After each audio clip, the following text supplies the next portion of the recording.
혹시 내비게이션을 따라가다가 전혀 엉뚱한 길로 가본 적이 있으실까요? 저도 몇 번 그런 경험이 있었는데요. 한 번은 여행 중에 숙소 목적지를 정확히 찍고 저녁 늦은 시간에 이제 내비가 안내하는 대로 따라서 운전을 했습니다. 그런데 가다 보니 갑자기 어느 좁은 골목길로 들어서더니 막다른 길 앞에서 멈춰버린 겁니다. 순간 얼마나 놀랬던지요. 아니, 왜 여기에 와 있지? 놀랍기도 하고 당황하기도 했던 경험이 있었습니다. 그런데 그때 마음에 이런 생각이 들었습니다. 내가 아무리 계획하고 준비해도 길을 아시는 분은 하나님 한 분이시구나. 우리 인생도 그렇습니다. 내가 열심히 성실하게 살면 그럭저럭 무탈하게 잘 살겠지. 그런데 인생 살아보니 그게 녹록하지 않았다는 걸 알게 되죠. 또 은퇴 후에 삶은 어떻게 될지, 자녀들의 앞길은 순탄하고 평범한 삶을 살게 될지, 건강의 문제는 염려가 됩니다. 우리가 계획하고 준비한다고 해서 다 내 마음대로 되지 않는다는 것을 우리는 경험을 통해서 잘 알 수 있습니다. 인생에 가던 길이 갑자기 막히기도 하고요. 전혀 생각지도 못했던 길이 열리기도 합니다. 오늘 본문에서 야고보 사도는 우리에게 이렇게 권면합니다. 내일을 장담하지 말고 겸손히 주님의 뜻 안에서 살아야 한다고 권면합니다. 그 첫 번째로 11절과 12절에서 말씀하고 있습니다. 형제를 비방하지 말라. 야고보는 먼저 말의 죄를 다루고 있는데요. 형제를 비방하지 말라는 권면을 하고 있습니다. 비방은 단순히 잘못을 지적하는 것이 아닙니다. 마음에 있는 불평, 적개심이 말로 흘러나와서 상대방을 깎아내리고 상처 주는 행위라는 것입니다. 마태복음 7장 1절 말씀에 비판을 받지 아니하려거든 비판하지 말라. 예수님의 가르침을 따라서 형제를 비방하지 말고 판단하지 말아야 하는 것을 권면하고 있습니다.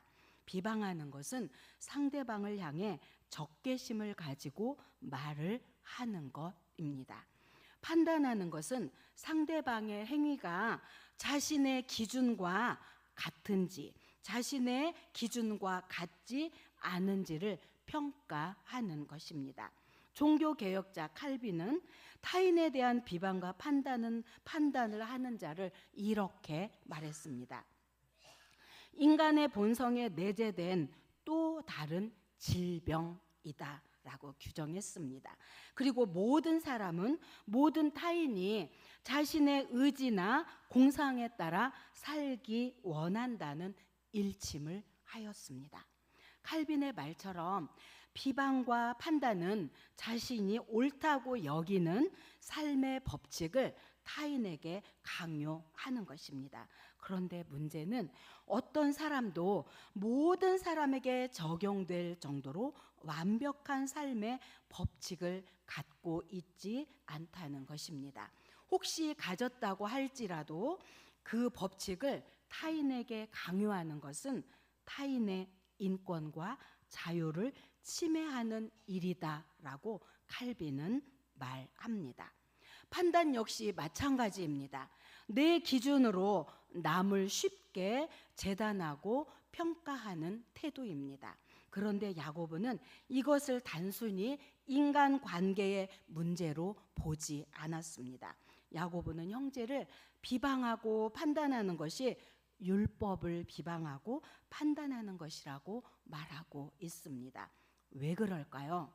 기독교는 성경에 기록된 하나님의 법을 신앙과 삶의 규범으로 삼기 때문입니다. 율법은 하나님께서 우리 인간에게 주신 삶의 기준이기 때문입니다. 그런데 인간이 자신의 만든 법을 기준으로 타인을 판단하고 비방하는 것은 하나님의 자리에 내가 앉겠다는 교만한 태도라고 말하고 있습니다.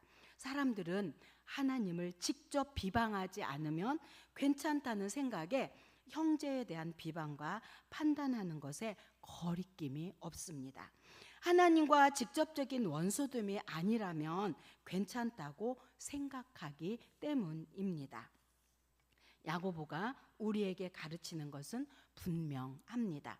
비판하지 말고 기도하라는 것입니다. 판단 대신 중보를 해야 한다고 권면하고 있습니다. 심판자는 하나님 한 분이십니다. 내가 남을 함부로 판단하는 것은 하나님의 자리에 내가 앉겠다고 하는 교만한 태도라는 것입니다. 두 번째는 13절과 14절에서 내일 일을 자랑하지 말라는 것입니다. 야고보는 당시 상인들의 태도를 지적하고 있습니다. 오늘이나 내일 우리가 어느 도시에 가서 1년을 머물며 장사해서 이익을 보리라.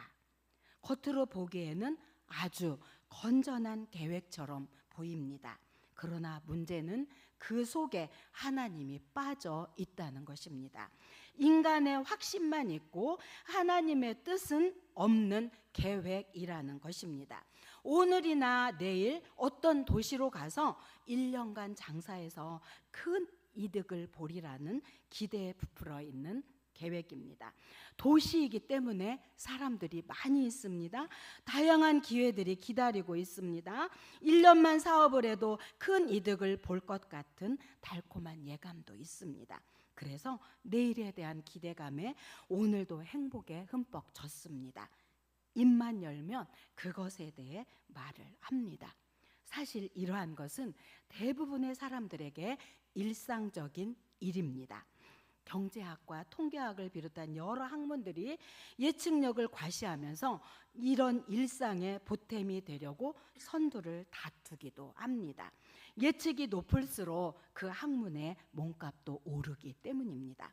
내일에 대한 확신과 기대가 사회에서 일어나는 너무나도 평범하고 일상적인 일인데도 야고보는 문제가 있다고 말합니다. 자세한 이유는 다음 구절에서 나옵니다. 14절 내일 일을 너희가 알지 못하는도다. 너희 생명이 무엇이냐? 너희는 잠깐 보이다가 없어지는 안개니라. 아멘. 사실 사람들의 문제는 그곳의 내일을 알지 못한다는 것에 있습니다.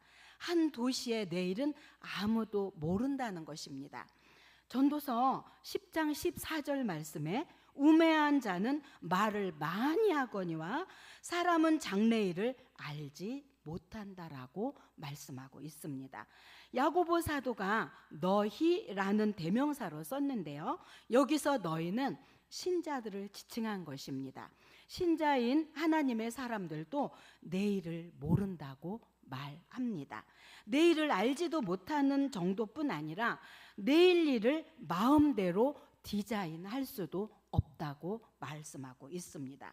그래서 잠언 27장 1절 말씀에 하루 동안에 무슨 일이 일어날는지 알 수 없기 때문에 너는 내일 일을 자랑하지 말라고 권면합니다.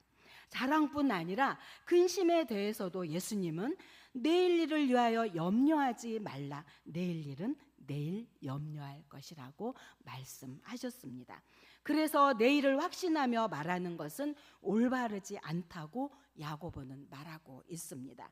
그러면 내일에 대해서는 아무것도 모르니까 아무것도 준비하지 말고 아무렇게 살아도 되는 것일까요?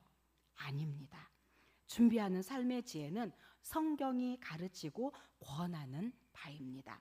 잠언 6장 6절에서 8절 말씀에 먹을 것을 여름 동안에 예비하며 추수 때의 양식을 모으는 개미에게 가서 그가 하는 것을 보고 지혜를 얻으라고 말씀하고 있습니다.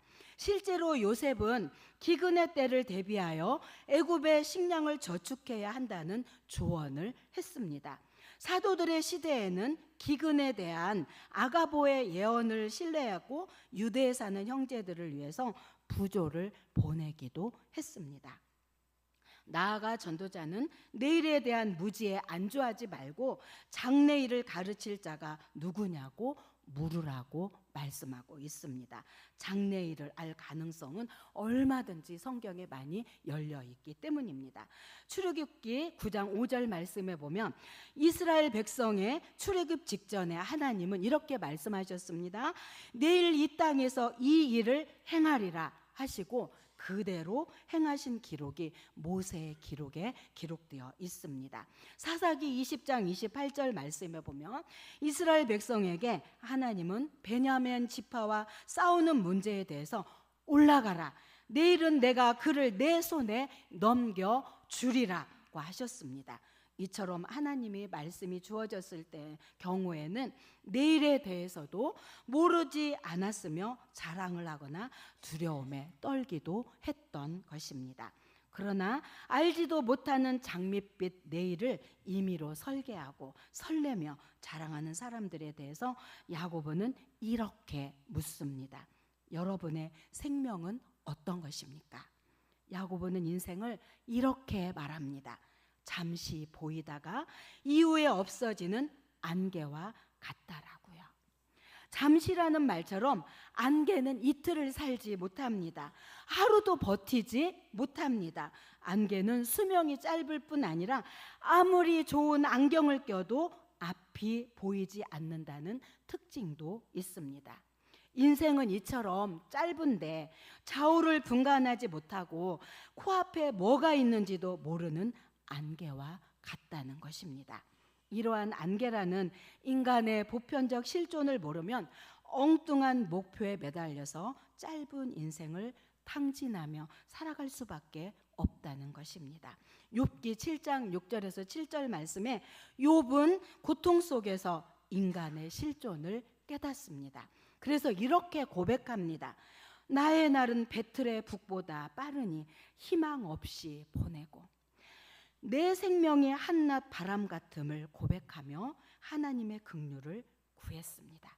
시편 62편 9절에서 10절 말씀에도 사람은 입김이며 인생도 속임수에 불과해서 저울에 달면 그들은 입김보다 가벼울 것이라고 탄식하면서 재물이 늘어도 거기에 마음을 두지 말라고 권면하고 있습니다. 즉 잠시 있다가 사라지는 일시적인 것이 아니라 영원히 보존되는 가치와 의미를 인생의 목표로 삼으라고 권면하고 있습니다. 야고보는 말합니다. 내일 일을 너희가 알지 못한다. 우리의 인생은 안개와 같다고 말합니다. 아침 햇살이 뜨면 금세 사라지는 안개처럼 인간의 생명도 잠시 보이다가 곧 사라지는 안개와 같다는 것입니다. 코로나 팬데믹 때 우리는 하루아침에 세상이 멈추는 것을 경험했습니다. 살면서 한 번도 상상해 보지 못했던 세상이었습니다. 우리의 삶의 모든 것이 멈추었습니다. 친구를 만나고 시장에 가고 식당에 가서 식사를 함께 하던 일상들, 여행 계획도 사업도 심지어 예배도 멈춰 섰습니다. 아무도 예상하지 못했던 현실이었습니다. 또 어떤 분은 건강검진에서 아주 건강하다는 말을 들었는데 얼마 되지 않아 갑자기 병원에 눕기도 합니다. 또 세상을 떠나기도 합니다. 그렇습니다. 이렇게 우리의 내일은 보장되어 있지 않습니다. 이러한 것들을 통해서 인생의 주인은 내가 아니라 하나님이시라는 것을 절실히 깨닫게 됩니다. 그러므로 내일을 자랑하지 말고 오늘 하루를 믿음으로 겸손히 살아야 한다고 야고보 사도는 오늘 우리에게 권면하고 있습니다. 그러므로 야고보는 대안을 제시합니다. 15절 주님의 뜻이라면 너희가 도리어 말하기를 주의 뜻이면 우리가 살기도 하고 이것이나 저것을 하리라 할 것이거늘. 이 말은 단순한 관용구가 아닙니다. 신앙인의 삶의 태도입니다. 요셉은 애굽에서 총리가 되어 7년 풍년과 7년 흉년을 준비했습니다. 단순히 지혜로웠기 때문이 아니라 하나님의 뜻을 따라 준비했기 때문에 가능했습니다. 바울 역시 사역지를 정할 때마다 주의 뜻이면이라고 고백했습니다. 그의 발걸음은 자신의 뜻이 아니라 주님의 뜻에 의해 움직였습니다. 시편 37편 23절에 하나님은 사람의 걸음을 정하시고 그의 길을 기뻐하는 분이라고 말씀하고 있습니다. 빌립보서 2장 13절에 바울도 하나님은 우리 마음에 소원을 두고 행하게 하시는 분이라고 말씀하고 있습니다. 예레미야 선지자는 사람의 길이 자신에게 있지 아니하고 걸음을 지도함이 걷는 자에게 있지 않다고 말합니다. 엘리후도 하나님을 사람의 걸음을 주목하고 사람의 모든 걸음을 감찰하시는 분이라고 증거하였습니다. 잠언 16장 9절 말씀에 사람이 마음으로 자기의 일을 계획해도 그의 걸음을 인도하는 분은 하나님이시라고 말씀하고 있습니다. 또 마음의 경영은 사람에게 있어도 말의 응답은 여호와께 있다고 말씀하고 있습니다. 그러므로 죽고 사는 문제와 이것이나 저것을 행하는 문제가 모두 하나님의 소원에 달렸다고 고백하며 하나님의 인도하심대로 믿음으로 살아가야 한다고 야고보 사도는 오늘 우리에게 권면하고 있습니다. 그러므로 사랑하는 송원교 영가족 여러분, 주의 뜻이라면 이라는 고백이 있을 때 우리의 삶은 흔들리지 않을 줄 믿습니다. 야고보는 마지막으로 이렇게 경고합니다. 16절과 17절에 선을 알고도 행하지 않는 죄. 사람이 선을 행할 줄 알고도 행하지 아니하면 죄니라. 여기서 선은 단순히 착한 일이 아닙니다. 하나님의 뜻을 알았으면 외면하지 말고 지금 순종하라는 것입니다. 야고보는 아는 것과 행하는 것의 일치를 강조하고 있습니다. 암과 삶 사이에는 4가지의 조합이 있습니다. 첫째, 선을 알면서도 행하지 않는 것. 둘째, 선을 몰라서 행하지 않는 것. 셋째, 선을 알기 때문에 선을 행하는 것. 넷째, 선을 무의식 중에 행하는 것. 4가지 중에서 첫째가 가장 나쁩니다. 이 평가는 주인의 뜻을 알고도 준비하지 아니하고 그 뜻대로 행하지 않은 종은 많이 맞을 것이라는 예수님의 말씀에 근거한 것입니다. 아우구스티누스는 선을 몰라서 행하지 않는 것도 죄라고 말했습니다. 그러나 알고도 행하지 않으면 더 무거운 죄를 짓는 것이라고 말했습니다. 셋째는 당연한 선입니다. 진정한 암과 진정한 삶의 필연적 연관성 때문에 알면 행하게 됩니다. 그리고 넷째는 가장 좋은 선입니다. 이는 의식의 과정을 거치지 않고 선을 행하는 것입니다. 인격과 체질에 밴 선입니다. 예수님의 어법으로 말한다면 오른손이 하는 것을 왼손이 모르게 하는 선입니다. 시편 119편 68절 말씀에 주는 선하사 선을 행하시는 분입니다. 이렇게 선하신 주님께서 우리 안에 거하시면 선을 행하지 않을 수 없습니다. 선행은 영원한 생명과 결부되어 있습니다. 요한복음 5장 29절 말씀에 선한 일을 행한 자는 생명의 부활로, 악한 일을 행한 자는 심판의 부활로 나온다고 말씀하였습니다. 이러한 가르침을 따라 바울도 주님께서 선을 행하여 영광과 존귀와 썩지 아니함을 구하는 자에게는 영생으로 하신다고 말씀하셨습니다. 지식과 행함, 아는 것과 살아내는 것, 어느 것 하나도 소홀히 여길 수 없습니다. 선행의 실천은 기독교 진리의 꽃입니다. 어떤 성도님은 늘 이렇게 말했습니다. 언젠가 부모님께 효도해야지. 그러나 그 언젠가 내일로 미루다 부모님이 갑자기 소천하셨습니다. 그는 평생 이렇게 고백했습니다. 효도는 내일이 아니라 오늘 해야 한다는 것을 깨달았다는 것입니다. 믿음의 삶도 같습니다. 누군가에게 용서를 구해야 한다면 내일 하지 미루지 말고 오늘 해야 합니다. 복음을 전할 기회가 있다면 언젠가가 아니라 오늘 전해야 합니다. 하나님께 드려야 할 시간이 있다면 다음해가 아니라 지금 드려야 합니다. 믿음은 내일이 아니라 오늘 지금 순종하는 것입니다. 말씀을 마치도록 하겠습니다. 사랑하는 성도 여러분, 형제를 비방하지 말라. 판단은 하나님께 맡기고 우리는 사랑으로 품어야 합니다. 내일을 자랑하지 말라. 인생은 안개와 같으니 오늘 하루를 믿음으로 살아야 합니다. 주님의 뜻이라면 하나님의 주권을 인정하고 알게 된 선은 오늘 실천해야 합니다. 우리는 흔히 내일을 장담하지만 내일은 내 것이 아닙니다. 진짜 믿음은 오늘 주님의 뜻 안에서 살아가는 것입니다. 이렇게 살아가는 저와 사랑하는 우리 송원의 모든 영가족들이 되시기를 바랍니다.